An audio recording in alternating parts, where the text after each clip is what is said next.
आपकी पहले तो बताइए आज की कन्विक्शन कॉल क्या होगी, और थोड़ा सा प्रकाश इस बात पे भी डालिएगा। राफेल भारत आ रहा है और हेमंत ने आज sector of the day defence को बनाया है, और इन स्टॉक्स में हमने काफी सब्सटेंशियल मूव भी देखा है। प्रकाश, आपकी अप्रोच मार्केट्स पे, दीवाने खास और डिफेंस पर आपकी राय है।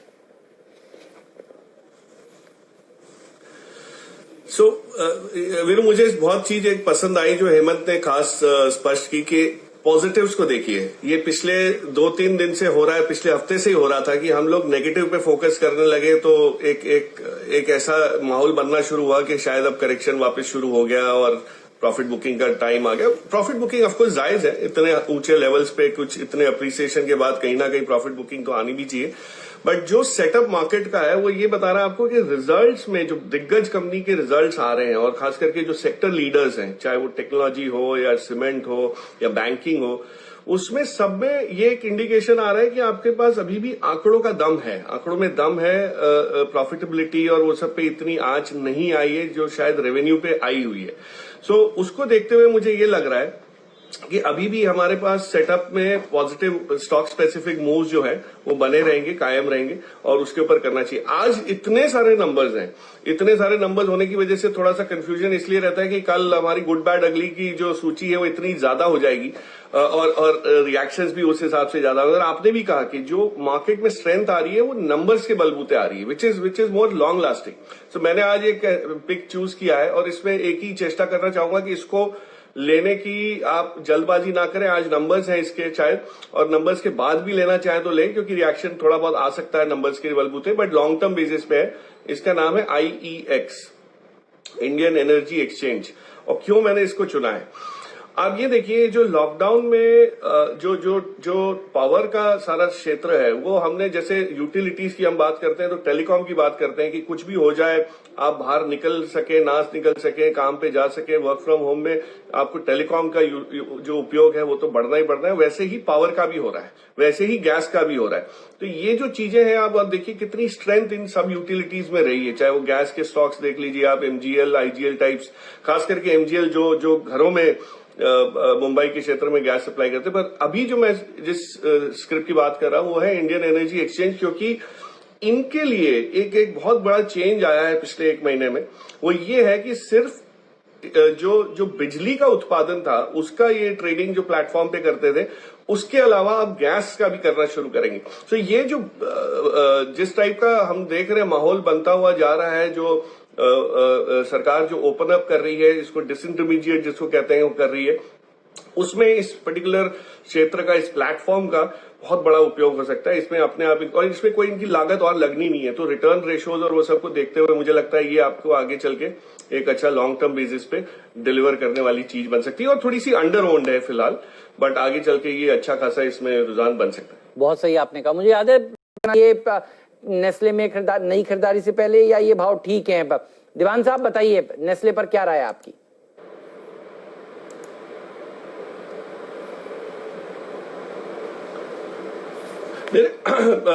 एवं कमेंट्री में कोई ऐसी चिंताजनक बात तो नहीं निकली। थोड़ी सी सप्लाई साइड की चिंताएं उन्होंने जो व्यक्त की हैं वो स्वाभाविक है कि आपको इतना आसानी से वापस कैपेसिटी पे प्रोडक्शन बनाना थोड़ा सा मुश्किल हो सकता है।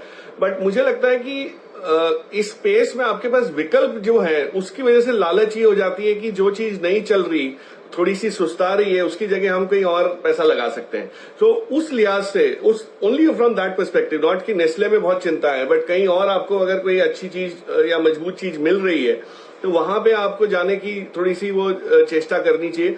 और उस लिहाज से मेरा एक फेवरेट स्टॉक इसमें जो रहा है वो टाटा कंज्यूमर।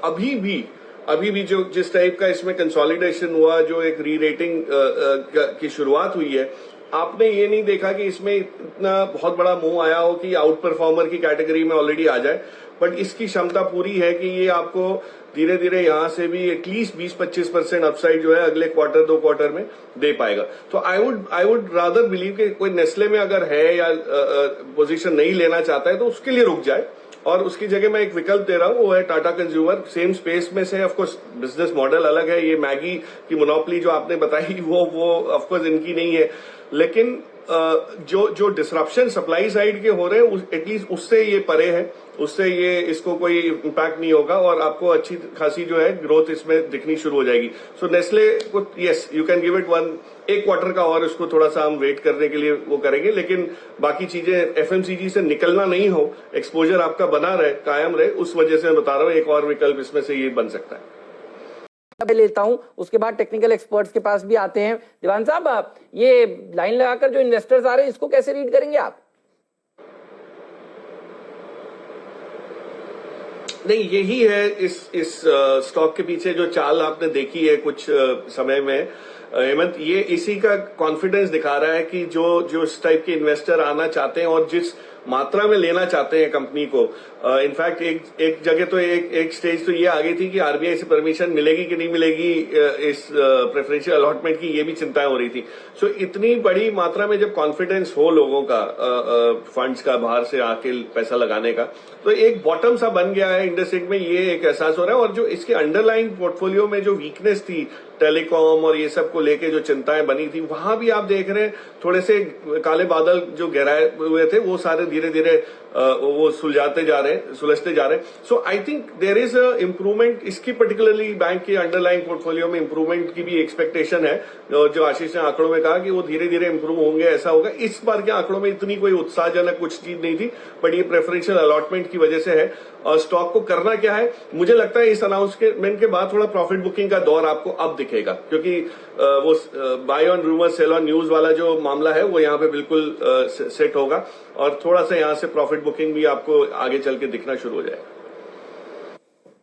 अभी कल जब नंबर्स आए तो लगा नंबर्स तो ठीक आ रहे हैं, लेकिन जैसा आशीष बता रहे हैं कि मोरेटोरियम की डिटेल्स ही शेयर नहीं करी हैं, कैसे देखेंगे आप? और ये बैंक 12 रुपए के अपने एफपीओ प्राइस के नीचे, जैसा कि दीवान साहब आप एफपीओ के दिन कह रहे थे, बिल्कुल वैसा ही हुआ। अब क्या करें? हेमंत, इंटरेस्टिंग उस पे पड़ाव पे है ये बैंक। दो चीज है, एफपीओ में थोड़ी सी डिसअपॉइंटमेंट जरूर लोगों को रही होगी कि जो 12 रुपए पे लेके हम 14-15 पे बेचेंगे, वो शायद मुमकिन कईयों के लिए नहीं हुआ। पर जो आंकड़ों में एक चीज इंप्रूव इनकी होती हुई देखी वो है डिपॉजिट। जो आशीष ने भी समझा कि डिपॉजिट में एक ग्रोथ है, थोड़ा सा एक रिवाइवल सा आया है, जो कॉन्फिडेंस लोगों को एसबीआई के आने के बाद रहा। बट हमारे इंजीनियरिंग में एक टर्म हुआ करता था ATKT, allowed to keep terms, मतलब आपके मार्क्स पास मार्क्स से कम होते थे तो आपको एक सेमेस्टर के लिए और वो राहत दी जाती थी, छूट दी जाती थी कि भाई अगले सेमेस्टर में आप रीटेस्ट करके पास हो जाइए, ताकि आप यहां से जाएं और डिग्री लेकर निकलें। तो जो ATKT वाला जो स्टेज है ना, वो ये बैंक उस स्टेज पे है। तो इसमें इसका आंकलन करना, कंपेयर करना with regular bank like IndusInd और आरबीएल थोड़ा सा वो रहेगा, अनफेयर रहेगा।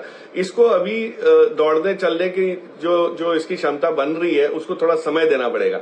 हो सकता है, मैं ये कहने की अभी कोई आंकड़ा नहीं डाल रहा इसमें, पर हो सकता है कि ये अगर इम्प्रूवमेंट का दौर जारी रहा तो यहां से इसमें थोड़ी अच्छी खासी बढ़त जो है वो दिखनी शुरू हो जाएगी आपको अगले 2-3 क्वार्टर के बाद। लेकिन आज जल्दबाजी करके 12 रुपए पे लेना है, ये मेरे हिसाब से ये नहीं, क्योंकि अगेन इतने अच्छे विकल्प आपके पास हैं। तो जो क्लास में अव्वल नंबर के जो प्लेयर्स हैं उनके ऊपर पैसे लगाइए। इसको थोड़ा सा अभी टाइम दीजिए रिफॉर्म होने के लिए, चेंज होने के लिए। बट कहीं ना कहीं इसमें इंप्रूवमेंट की जगह बनती हुई दिख रही है, आभास ऐसा इन नंबरों से, आंकड़ों से दिख रहा है। बट फिलहाल कुछ करने की, इसमें बाई करने की रिकमेंडेशन नहीं है। चेक इस पे नहीं लेता।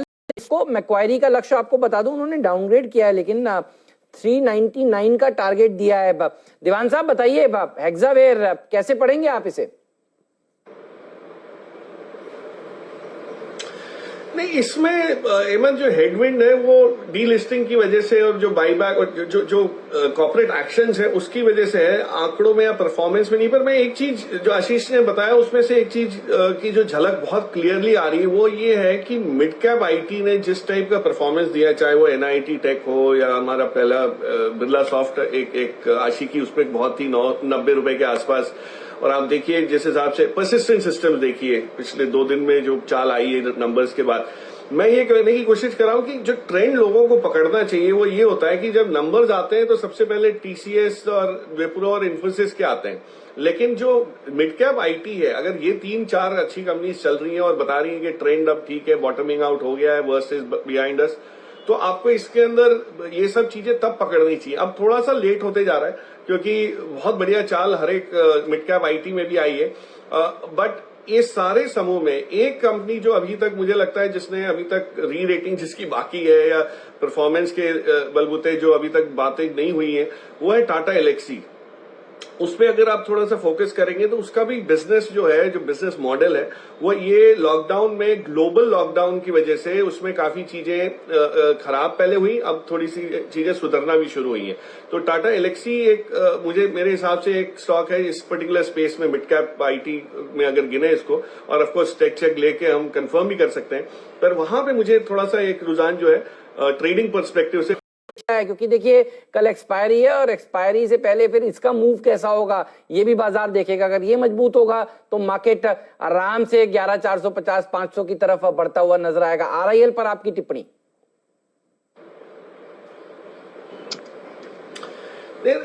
देखिए, ये इतना इंटरेस्टिंग प्ले होते जा रहा है हेमंत कि इस सिचुएशन में है कि कोई बेचना चाहता ही नहीं है। तो आप ये देखिए कि इसमें सवाल सिर्फ ये उठता है कि बाइंग आज आएगी कि नहीं। सेलिंग तो आती नहीं है और ना कोई इंस्टीट्यूशन का कोई फंड मैनेजर ऐसा है जो बेचेगा और जस्टिफाई कर पाएगा। लेकिन जिस टाइप का माहौल इसमें बन रहा है, मुझे ये लग रहा है कि रिजल्ट से पहले ये जिस हिसाब से चला है, रिजल्ट्स के बाद चिंता शायद आए। रिजल्ट्स में कुछ अगर इस टाइप की वीकनेस दिखी, खास करके जो इनके कोर बिजनेस में, रिफाइनिंग वाले बिजनेस में, पेटकेम वाले साइड में है तो, बट जियो को लेके, रिटेल को लेके मुझे नहीं लगता कोई भी आंकड़ों में इस टाइप का संदेह दिखेगा आपको। और जो इंप्रूवमेंट हम आगे चल के इम्प्लीमेंटेशन देख रहे हैं, और मैं आपको एक चैनल चेक के तौर पर बता दूं कि जियो मार्ट मैंने भी उपयोग किया, वो ये समझना चाहिए कि पिछले 24 महीने में रिलायंस इंडस्ट्री ने जो अनलिस्टेड छोटे छोटे स्टार्टअप्स और टेक्नोलॉजी कंपनीज में निवेश किया था, वो सब अब इकोसिस्टम में आने लगे हैं। तो जो डिलीवरी हुई वो उनकी एक कंपनी एक ग्रैब करके उसके थ्रू हुई है। जो लॉजिस्टिक्स सारा मैनेज कर रहा है वो एक बैकएंड, वो कोई अलग कंपनी है, वो भी उन्होंने उसमें भी हिस्सेदारी ली हुई है। तो धीरे धीरे आपको इसका अनफोल्ड होते हुए दिखेगा। तो मुझे लगता है कि ये तो गिरावट अगर आती है कोई भी कारण से, चाहे वो ईटीएफ सेलिंग से, एफआई सेलिंग से आया, जहां से भी आए, आपको इसको लगे हाथ पकड़ना पड़ेगा। और अभी भी मुझे ये लग रहा है कि आपके पास पार्टली पेड शेयर लेने का विकल्प जो है वो मजबूत है, बहुत स्ट्रांग है। एज अ रिटेल इन्वेस्टर आप उसकी तरफ झुकाव ज्यादा रखें।